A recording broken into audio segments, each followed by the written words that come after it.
What's up, guys? Colin Ryan here from Pronoya, back with another Brand of Sacrifice video with their reaction with their new song Animal. Yeah, I mean, these guys have like released 3 songs and seems like less than a month, right? Something like that, a couple months at least. Like Demon King, Lifeblood, yeah, and now Animal. Both of those other songs, Demon King and Lifeblood, have been fucking insane. We both really liked Lifeblood the most, though. Like, I mean, in terms of song-wise. So hard to follow, like we were saying in that video before we reacted, like it's super hard to follow up, you know, these awesome songs like Demon King, and you know, like we have lots of, I feel like, songs that we absolutely love from a band that we've never heard, and then the next song, like we have high expectations, right? And it's like it's just not quite as good, or not even close to sometimes. But it's just, yeah. And I think Lifeblood was, I think they both were great songs, but I think Lifeblood was better, like in our, at least it was a little more up our alley, yes. More, yeah, for sure. So I'm just excited to jump into this one. They have not disappointed yet, so let's get into it.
I mean, these guys at this point, it's like pretty well established that they're just gonna be absolutely fucking insanely heavy. That part of Dan was just so filthy good for so long.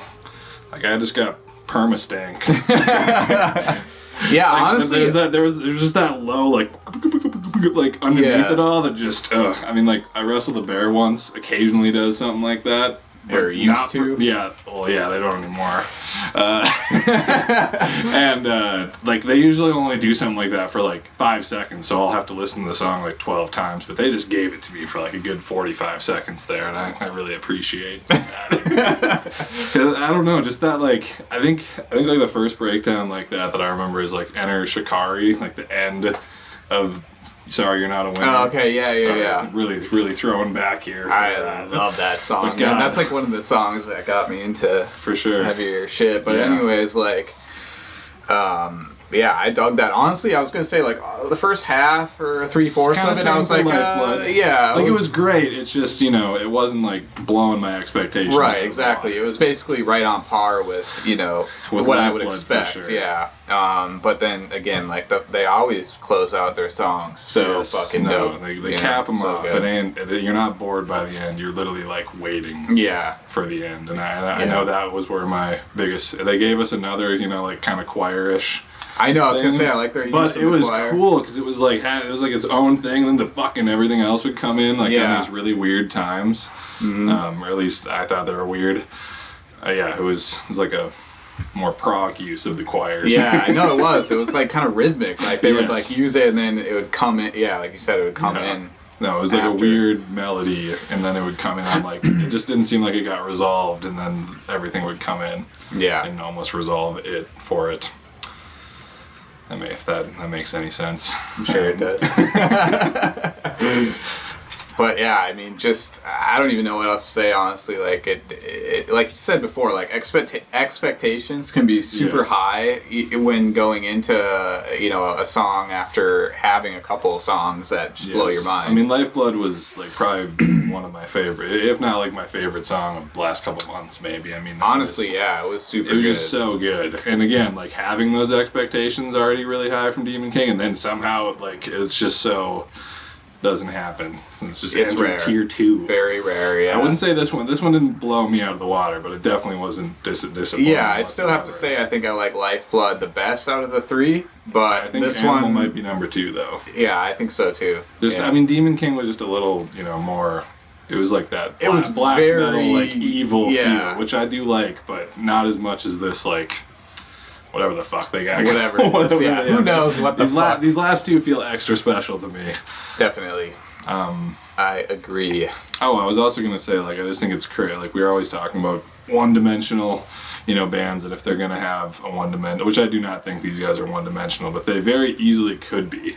Yeah. Like, I mean, with just, Well, they're, like, their heaviest dimension, you could say, is something they could totally just run with, and a lot of bands do that. They just kind of be as heavy as possible, like, all the time. But yeah, no, I agree. Like, I like their use of dynamics and the choir and the synth and all of that stuff. Like, even the chorus in this one, I wasn't super loving the chorus. It was kind of that, more open, you know what I'm talking about. Or maybe it was the pre-chorus, actually. I think I liked maybe the chorus, which had like the more high screams, but I just appreciated that they were doing something different there. Like, I hadn't heard them do something like that. It just seems like they're definitely attempting to. They're putting a lot of effort into these songs, it seems. For sure, yeah. Or they're just must be. Also God musicians and take zero effort. That too. One or the other. Probably both. A little of both. Yeah. But anyways, I guess that wraps up our thoughts on this one. We obviously liked it very much. They have not disappointed to this day. I mean, I'm assuming they're going to put out an album soon. I don't know. But anyways, check out our song. It's on the screen now. And we'll see you guys on the next video.